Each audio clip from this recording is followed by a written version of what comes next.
Gusto nyo bang makilala ang inyong business, kumita, sumikat at maging patok online or TV? Get more customers and grow your business. Advertise now. From the studios of Litter News Philippines, Errol Dakame of Tamaong Asset.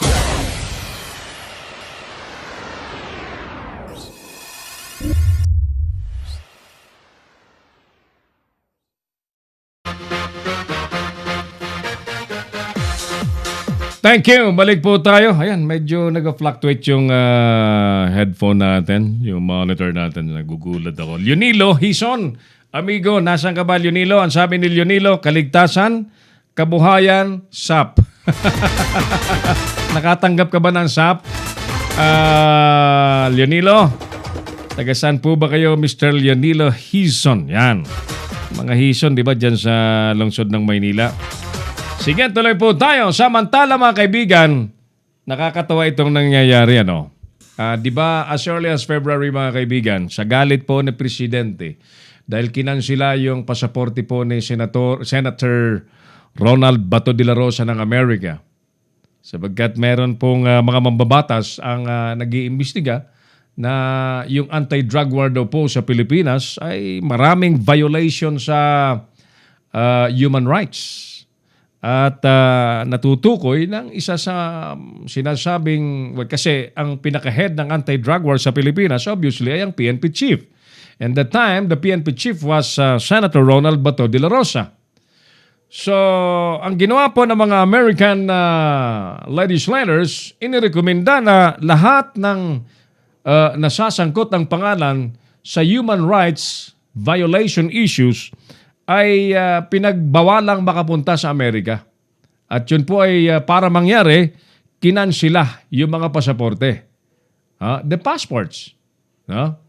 The passports. So, kung sila po ay may mga kayamanan sa Amerika, may mga bahay po sa Amerika, merisi, wala na kasi yung mga may pasaporte, nakakansila, hindi na makakapunta po doon. Nagalit po ang presidente because you know why? Siyempre, pinagkakatiwala ang tao niya si Senator Bato de la Rosa, di po ba? After being a PNP chief, di ba? Tumakbo siya as senator at siya po ay sinuportahan ng Pangulong Duterte. Now, dahil po sa naging aksyon ng mga Amerikano, nakansilahin ang pagkansila sa pasaporte ni Senador Bato de la Rosa, na ngayon po ay senador natin. Nagalit ang presidente. At bilang ganti mga kaibigan, ipinababasura sa DFA ng ating bansa ang Visiting Forces Agreement. Itong Visiting Forces Agreement mga kaibigan, isang kasunduan na pinag-usapang matindi, hinimay po sa Kongreso. Bago po yan ay naging tratado. Kasi nasa batas na ang mga tratado po ay kailangang dumaan sa aprobasyon ng Kongreso at ng Senado, ng Legislative Department. So, ang nangyari, without telling the Congress, mga kaibigan, iniutos na ng Presidente sa DFA, sulatan nyo ang Amerika at kinakansila na namin ang Visiting Forces Agreement. Yan. So, yan po yung nangyari noong Pebrero, bago po mag-pandemic tayo, bago mag-lockdown. Yan. So, galit ang Presidente. Okay? Ang sagot naman ni Trump, well, okay lang sa amin. Yang desisyon yung yan, makakatipid kami ng milyong-milyong pera. Makakatipid daw yung Amerika ng malaking pera. Yan. Pero, gaano ba kahalaga ang Visiting Forces Agreement sa Pilipinas, mga kaibigan? Noong 1992, mga kaibigan, nanaig ang sulsol ng mga kaliwa, nanaig ang sulsol ng mga komunista, nasulsulan ng Kongreso, nasulsulan yung mga mambabatas, mga senador, na ikansila ang kontrata ng military bases ng Amerika sa Pilipinas. So, hindi ni rin ng gobyernong Pilipinas ang kontrata ng Clark Air Base tsaka Subic Naval Base. American bases in the Philippines. And because of that, syempre, napilitang physically umalis na ng bansa ang mga Amerikano. Of course, by economy, malaking kawalan po sa mga negosyong nakasalalay sa operasyon ng dalawang base militar ng Amerika yung kanilang pag-alis.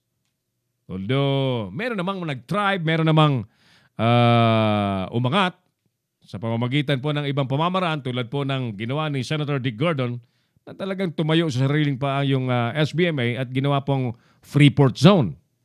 Freeport Zone at nag-imbita na ibang mga negosyo. But basically mga kaibigan, simula nang mawala po rito sa ating bansa ang mga base militar ng Amerika, may nagsimula po ang agresyon ng China.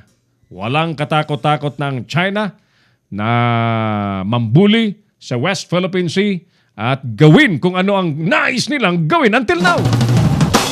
Until now. Ang totoo niyan nung inutos ng presidente ang kanselasyon ng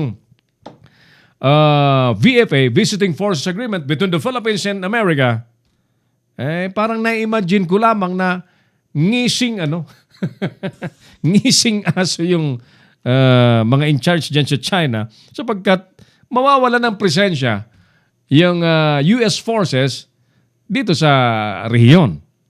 At honestly, nagiging tungtungan ng Amerika na magkaroon sila ng presensya sa Asian region ang Visiting Forces Agreement sa Pilipinas. Ngayon, dahil sa galit nga ba, balikan ko noong February, sa galit, ipinag-utos ng presidente na kansilahin ng Visiting Forces Agreement. Ngayon po dahil po dun, nagsaya. Ito na-imagine ko na parang dahil sa desisyon na yan, nagpiesta po ang komunistang inchik. At dahil po dyan mga kaibigan, tuloy-tuloy yung invasion. Tuloy-tuloy ang invasion sa EEZ. Exclusive Economic Zone ng Pilipinas nitong mga sinasabi nating kaibigan nating Chinese. Kaibigan daw natin Ang tanong, meron bang kaibigan na tinatraidor ka patalikod? Kaibigan ba yon?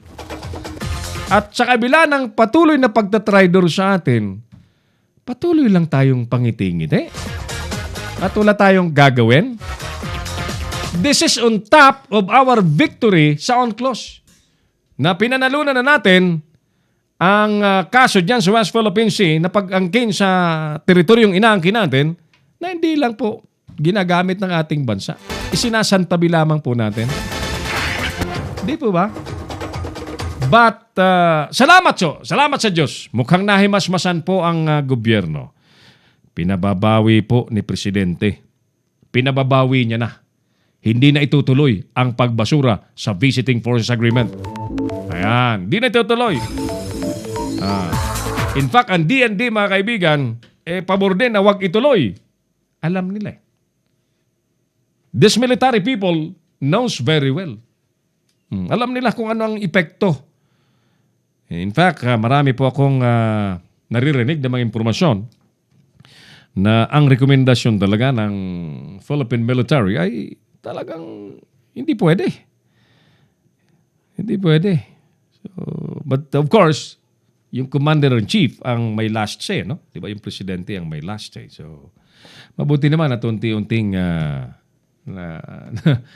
na itutuwid yung mga pabigla-biglang desisyon. It's really a decision na hindi po pinag-iisipan. So, salamat naman. Now, ayan, hindi na po tuloy ang pagbasura. So, magtutuloy-tuloy na po ulit yung tinatawag nating military exercises sa pagitan po ng Amerika at ng Pilipinas. Doon po sa mga nagugutom na Pilipino, anong dating po niyan? Wala nga. Well, alam nyo, ang seguridad ng ating bansa ay napakahalaga. Kung hindi na po natin yan mapapangalagaan because we are weak, hindi tayo makalaban, kahit ini-invade na tayo ay hindi natin kaya mga kaibigan, saan tayo pupulutin? Saang mga aso tayo mapupunta? Di po ba? Yan ang nangyayari. Yung mga Chinese na nandito sa Pilipinas, nagtatayo ng sarili nilang hospital na illegal para daw gamutin yung may mga COVID. Illegal. It's an obvious disrespect to the government, mga kaibigan. Marami na natuklasan. Pampanga, Makati. So, I'm hoping na may mga nakasuhan na po dyan. At may mga mapadeport Palayasin dito sa Pilipinas. Abraham Surita, si Jesus ang buhay at kaligtasan. Oo nga naman, siya ang mahalaga. So kaligtasan ang mahalaga. Jesus. Abraham Surita. Sabi ni Jess Mutok, kaligtasan. Yan. Doc Hani Tamayo is with us. Thank you, Doc Hani. Nasa Indonesia na, Doc Hani. Yung pabunan vaccine. Yan ang balita natin. Kahapon, nag-meeting na sila ng at magkakaroon na po ng trial doon. So, tulad ng sinasabi ko po ay kung tayo ay talaga naghahanap ng meron na sanang nasimulan, kung may konting diferensya tulad po ng aking paninindigan, pinagtulungang ayusin sana. Tulad po ng sinasabi ko ulit, kung yung bidding protocol, bidding law, bidding policy ay kaya nilang baliin just to give way to their chosen suppliers, bakit hindi natin magawa doon na kung ano man ang diferensya sa vaccine na yun ay ituwid na natin, tulungan natin. Filipino made, Pilipino ka, gagamitin sa kapwa mong Pilipino. May alam ka, di ba? May alam ka, gobyerno ka, may alam ka sa dapat. Tinulungan mo na sana. And that will be a pride sana.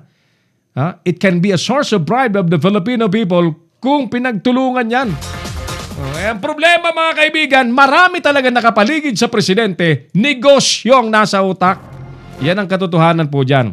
Right, balikan natin yung ating survey question. Si Nolan nanonood sa atin. John Garcia, thank you.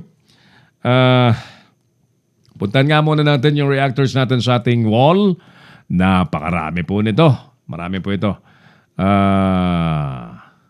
Where are we? Teka, where are we?